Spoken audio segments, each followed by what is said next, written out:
Hi friends, welcome back to our channel. Stroke అనేది medical పరంగా serious condition. దీని లక్షణాలను త్వరగా గుర్తించడం, ట్రీట్మెంట్ అవసరం. మెదడుకు రక్త సరఫరా తగ్గటం, అంతరాయం కలిగించడం వల్ల మెదడు కణాలు చనిపోయినప్పుడు స్ట్రోక్ వస్తుంది. త్వరగా గుర్తించడం వల్ల మెదడు దెబ్బతినే అవకాశాలను తగ్గించవచ్చు. పురుషులు, స్త్రీలలో స్ట్రోక్ యొక్క కొన్ని సాధారణ లక్షణాలు, వీటిని ముందు నుంచి జాగ్రత్తగా గమనించాలి.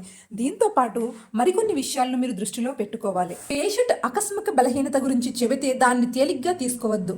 లక్షణాలు ముఖం ఓవైపు లేదా ఓ కాలు, చెయ్యి తిమ్మిరి కంటే ఎక్కువగా ఉంటే అత్యవసర సేవలకు కాల్ చేయండి. కొన్నిసార్లు బ్రెయిన్ అటాక్ అని పిలిచే స్ట్రోక్ మెదడులోని కొంత భాగానికి రక్త సరఫరా ఆగిపోయినప్పుడు, మెదడులోని రక్తనాళం పగిలిపోయినప్పుడు వస్తుంది.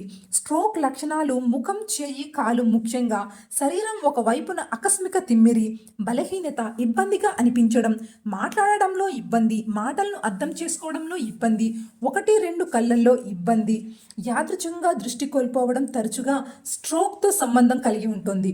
తక్కువ బలం, బలహీనమైన చేయి, చాలా తక్కువ అనుభూతి, అస్పష్టంగా మాటలు, రూట్స్ మాట్లాడడానికి అర్థం చేసుకోవడంలో ఇబ్బంది స్ట్రోక్ మరో భయంకరమైన లక్షణాలు.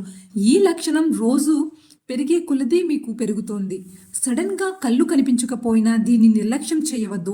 ఇది చాలా ప్రమాదంగా మారే అవకాశం ఉంది. అంతేకాదు, పేషెంట్ సడన్గా పడిపోయినా, బ్యాలెన్స్ కోల్పోయినా ఏదో సమస్యని భావించాలి. వికారం, వాంతులు, జ్వరంతో పాటు గుండె సంబంధిత సమస్యలు ఉంటాయి.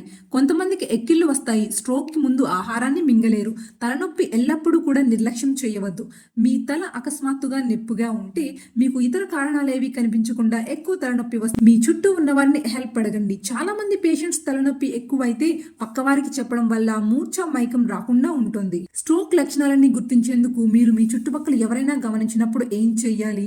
నిపుణులు ఫాస్ట్గా ఉండాలని చెబుతున్నారు. త్వరగా టెస్ట్ చేయడం ద్వారా మీరు మీలో లేదా మరొకరిలో స్ట్రోక్ అత్యంత సాధారణ లక్షణాలను చెక్ చేయవచ్చు.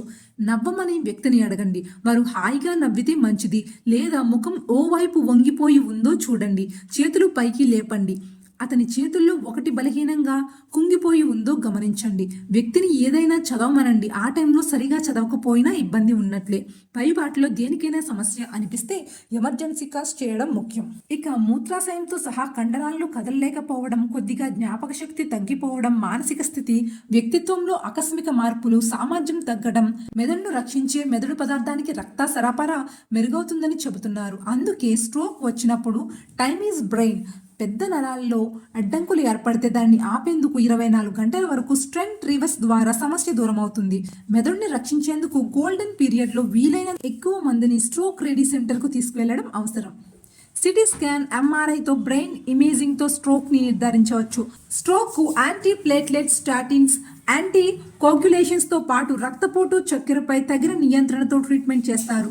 ఫిజియోథెరపీ అనేది స్ట్రోక్ పునరావాసానికి మూలస్తంభం. సాధారణ లైఫ్ స్టైల్ మార్పుల ద్వారా మనం స్ట్రోక్ని నివారించవచ్చు. మనం షుగర్, బ్లడ్ ప్రెషర్, కొలెస్ట్రాల్, హెమోసిస్లను నియంత్రించాలి.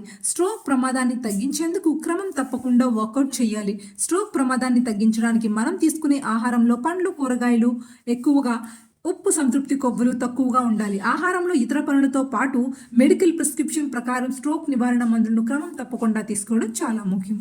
సో అది ఫ్రెండ్స్, విన్నారుగా. ఈ వీడియో నచ్చితే లైక్ చేయండి. మరిన్ని అప్డేట్స్ కోసం మా ఛానల్ని సబ్స్క్రైబ్ చేసుకుని ప్రతిరోజు మేము అందించే సరికొత్త వీడియోస్ మీ ఫోన్లో నోటిఫికేషన్ ద్వారా పొందండి. Thanks for watching.